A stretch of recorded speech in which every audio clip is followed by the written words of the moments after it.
Bonjour, je me présente, Philippe Soudan, je suis chercheur et responsable scientifique du partenaire CNRS de ce projet. Avant de commencer la présentation, je souhaite d'abord remercier l'Interreg Europe Nord-Ouest de financer le projet Algadé. L'objectif général vise à développer des technologies innovantes permettant d'utiliser des effluents riches en azote issus de la méthanisation pour produire des microalgues et les convertir en produits commerciaux destinés à l'alimentation animale et aquacole. Au travers de cette présentation, il s'agira de vous donner des éléments très généraux sur les procédés utilisés en aval de la culture des microalgues, permettant d'arriver à un ingrédient intégrable dans les aliments.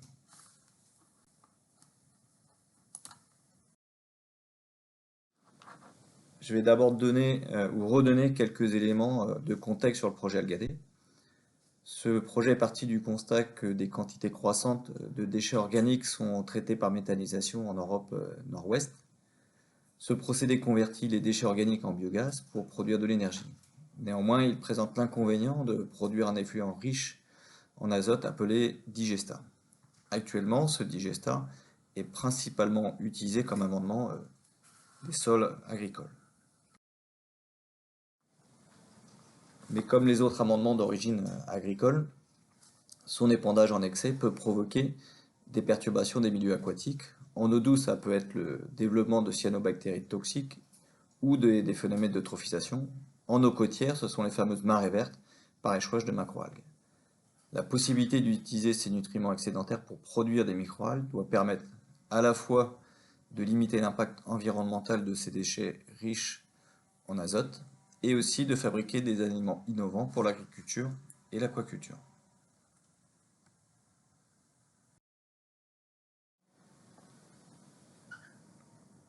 L'ensemble du projet s'intègre donc dans une démarche dite d'économie circulaire résumée sur ce schéma. Le projet Algadé se focalise donc sur la partie encadrée et a été structuré en 3 grandes tâches qui interagissent entre elles pour répondre à des enjeux socio-économiques et environnementaux. Donc il s'agit d'abord de fabriquer de la biomasse microalgale à partir de digestats riches en nutriments. Ensuite, il s'agit de développer des procédés éco-responsables pour transformer cette biomasse microalgale en aliments et ensuite de réaliser des essais zootechniques de nutrition animale sur porcelets et poissons pour tester ces aliments. Et enfin, le projet réalise aussi des analyses de marché très simples et développe aussi des outils d'aide à la décision pour évaluer la faisabilité socio-économique et l'impact environnemental des procédés mis en œuvre de la culture jusqu'à la production des aliments. Le projet Algadé a ainsi conçu 3 pilotes qui ont été déployés sur 3 sites dans le nord-ouest de l'Europe, à Plymouth en Angleterre, à Lamballe en France et à Gand en Belgique. Chaque pilote devait s'adapter donc aux conditions locales en termes d'espace et du type de digesta pour cultiver les microalgues.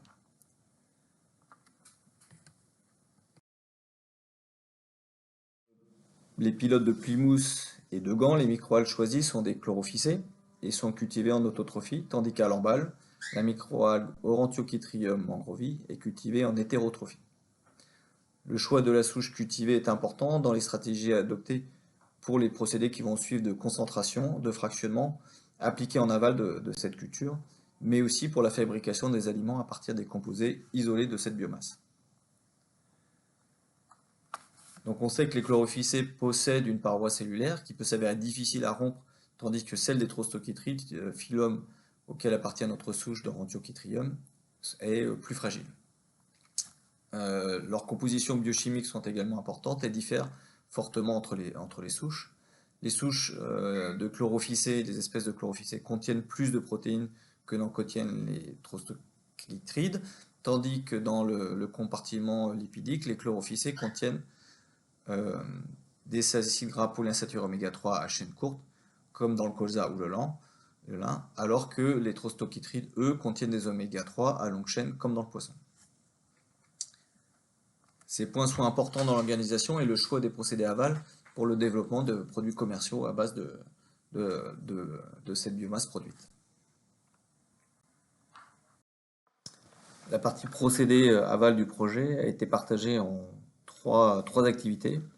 La première activité comprend le suivi de la qualité, la collecte et le stockage de la biomasse produite. La deuxième activité comprend le fractionnement et la caractérisation biochimique de la biomasse. La dernière activité comprend la formulation des aliments, les essais zootechniques et l'analyse du marché. Même si l'analyse du marché est indiquée en dernier, c'est une préoccupation qu'on a eue depuis le début du projet, partant du principe que l'on visait un secteur à faible marge qu'est l'alimentation animale et aquacole. On savait que compte tenu des coûts de production de la biomasse et des procédés aval que cela impliquait, il était essentiel que l'ingrédient final produit euh, apporte un réel bénéfice nutritionnel. On sait notamment que l'utilisation de la biomasse microalgale comme source simple de protéines n'a que peu de chances de conduire à une activité économiquement viable. C'est avec ces contraintes économiques en tête que nous sommes orientés vers des acides gras polyinsaturés à longue chaîne et vers les peptides comme ingrédients. Évidemment, ça n'excluait pas de s'intéresser à d'autres composés à forte valeur ajoutée comme les caroténoïdes ou divers métabolites produits par les microalgues.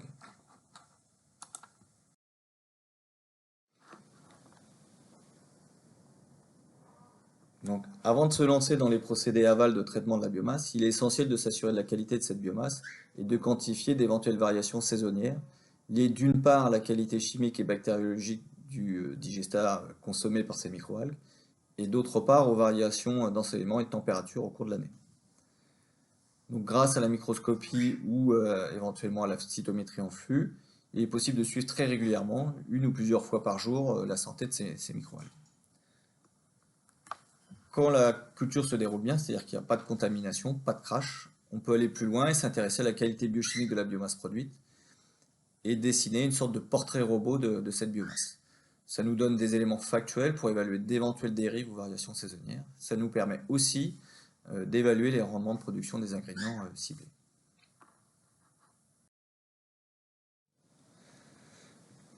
La phase de collecte de biomasse, qui vise notamment à éliminer le maximum d'eau, est une étape clé car elle conditionne pour partie les procédés aval que l'on applique. Donc nous sommes évidemment pas réellement des spécialistes de toutes les techniques de collecte disponibles sur le marché, mais les paramètres à prendre en compte sont multiples. On peut citer la résistance ou la fragilité de la souche utilisée. Il faut aussi mentionner la concentration initiale de la culture et la concentration finale souhaitée. Il faut également tenir compte de la forme sous laquelle on stocke cette biomasse et des capacités de stockage disponibles. Et comme mentionné précédemment, il faut avoir en tête les procédés aval envisagés et la valorisation ciblée. Notre démarche à ce stade a été essentiellement empirique. Pour les 3 pilotes, il y a eu une première étape de filtration qui permet de concentrer la biomasse en général d'un facteur de 10 à 25.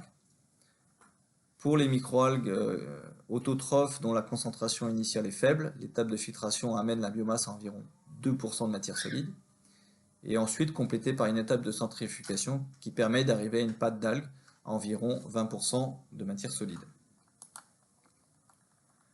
Pour les microalgues hétérotrophes, dont la concentration initiale est plus forte, le procédé de collecte par filtration s'est arrêté environ à 10% de matière solide. Même si nous ne l'avons pas pratiqué, il est aussi envisageable d'y ajouter une étape supplémentaire de centrifugation pour augmenter la proportion en matière solide, si des fois les procédés aval le nécessitaient. Un des gros intérêts de la filtration tangentielle sur membrane céramique est que l'eau qui en est extraite de cette biomasse microalgale est propre et stérile. Elle peut donc être réutilisée dans le photobioréacteur ou le fermenteur. C'est un point important dans une démarche de développement durable de la production de microalgues et que l'on peut avoir tendance parfois à oublier. L'étape de stockage peut sembler en soi triviale, mais ça peut vite devenir un casse-tête. Dans le cadre du projet Algadé, nous avons choisi la congélation à moins 20 degrés parce qu'il s'agissait de la stocker au fur et à mesure des productions pour plusieurs mois avant de passer aux étapes suivantes du procédé. Mais ça pose néanmoins plusieurs problèmes ou questions. Déjà l'espace de stockage, par exemple, dans le cas du pilote français, il a fallu trouver de quoi stocker 600 litres de rétenta concentré à 100 grammes par litre. Ensuite, nous avons peu de recul sur la stabilité de cette biomasse concentrée dans ce type de conditions. On ne peut pas exclure des phénomènes de dégradation ou d'oxydation. Enfin, il faut gérer le transport de la biomasse congelée sur le lieu de son traitement aval. Ça peut être coûteux et risqué si la chaîne du froid n'est pas maintenue. L'autre solution est de sécher la biomasse, soit par atomisation, soit par lyophilisation. Ça présente le double intérêt de réduire à la fois le volume de biomasse à stocker et les risques de dégradation liés à la présence d'eau. Par contre, ce sont des procédés coûteux, voire très coûteux pour la lyophilisation. Et pour l'atomisation, ça demande une certaine expertise et souvent l'addition de composés antioxydants, puisque ce procédé expose la biomasse à des températures relativement élevées. Cette étape de séchage peut être considérée si on envisage d'intégrer la biomasse telle qu'elle dans l'aliment animal ou aquacole. Dans ce cas, il faut considérer l'impact de la biomasse intégrée dans l'aliment en termes de digestibilité, appétence et autres caractéristiques nutritionnelles. Et aussi, évidemment, il faut tenir compte de la rentabilité économique dans ce cas de figure. Par contre, si les procédés aval de traitement de la biomasse nécessitent une réhydratation, notamment comme le cas d'une hydrolyse enzymatique, il vaut mieux éviter cette étape de séchage avec les surcoûts que ça induit. Et dans ce cas, on revient aux contraintes citées précédemment quant aux problèmes liés au travail avec une biomasse humide. La phase de fractionnement permet d'extraire des ingrédients d'intérêt nutritionnel pour l'alimentation aquacole. Les processus mis en place dépendent d'abord de ce que l'on cherche à valoriser. Donc pour nous ici, ça a été les oméga 3 et les peptides. Cela dépend aussi, comme j'ai mentionné au début, de l'espèce de microalgues considérée et des conditions de culture. Ça dépend également des considérations environnementales que l'on se donne, empreinte carbone, consommation en eau, utilisation de produits chimiques tels que les solvants, etc. Dans le cadre du projet Algadé, nous avons choisi de réaliser une hydrolyse enzymatique pour extraire nos composés d'intérêt, oméga 3 et peptides. Cela permet d'une part d'avoir une approche plus éco-responsable pour extraire les lipides, en évitant l'usage de solvants organiques, et d'autre part, cela permet la production de peptides avec potentiellement des activités antimicrobiennes, immunostimulantes ou encore antioxydantes. Nous avons donc réalisé des hydrolyses enzymatiques sur les biomasses microalgales produites.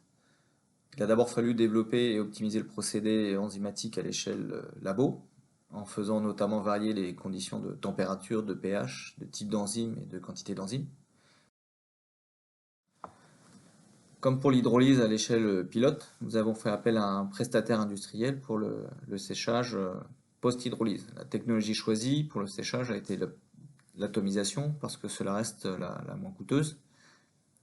Des antioxydants ont été ajoutés pour limiter la dégradation des ingrédients, et notamment des acides gras polyinsaturés à longue chaîne, oméga 3. Une fois l'hydrolysat séché, il a été inclus dans des aliments porcelets, afin d'être évalué par des essais zootechniques qui sont toujours en cours ou dont l'analyse des résultats n'est pas encore finalisée. Pour les essais zootechniques sur les poissons, les quantités d'aliments à produire étant moindres, le séchage de la biomasse hydrolysée a été réalisé par lyophilisation. Même si ce point est traité ici à la fin de la présentation, les marchés visés sont à prendre en compte dès le début du projet. On le sait, le marché des microalgues est en pleine progression malgré des coûts de production qui restent élevés. Les espèces les plus cultivées sont Spirulina, Chlorella, Dunaliella, Hematococcus et Schizochytrium ou espèces assimilées. La plupart des microalgues cultivées à l'échelle industrielle sont utilisées sur le marché des composés alimentaires et dans une moindre mesure sur les marchés de la nutraceutique, des colorants alimentaires, des aliments bétail ou des médicaments. Les produits les plus couramment, communément extraits sont les caroténoïdes, les phycobiliprotéines, pigments hydrosolubles, les oméga 3, notamment le PLDH. Pour finir, je vais prendre le cas des oméga 3 qu'on connaît à longue chaîne, EPA, DHA, et qui, pour le cas du pilote français, a justifié le choix de l'espèce de microalgue Ranthiochytrium mangrovi, que nous avons cultivées sur le site de la Cooper. À ce jour, l'essentiel de l'EPA et du DHA utilisé dans l'industrie provient des huiles de petits pélagiques issues de la pêche minotière. Pour ces composés, il y a une très forte demande, tout particulièrement dans le secteur de l'aquaculture, mais aussi en progression dans le secteur des compléments alimentaires destinés à la nutrition humaine. Donc ça entraîne une forte pression sur les prix de cette denrée. Le problème, c'est que la pêche minotière est une ressource limitée, voire en déclin, dans un contexte de surpêche à l'échelle mondiale. Depuis plusieurs années, la production de ces oméga 3 par culture de microalgues a pris son essor comme solution alternative pour répondre à une demande croissante en ces molécules acides gras polyinsaturés à longue chaîne oméga 3. Maintenant, même si les prix des huiles issues de microalgues sont plus élevés que ceux des huiles de poisson, les gains de productivité en cours devraient aider à combler les écarts de prix. De plus, il y a une demande sociétale croissante pour utiliser des ressources des ressources renouvelables. Et évidemment, cela s'applique au cas des oméga 3.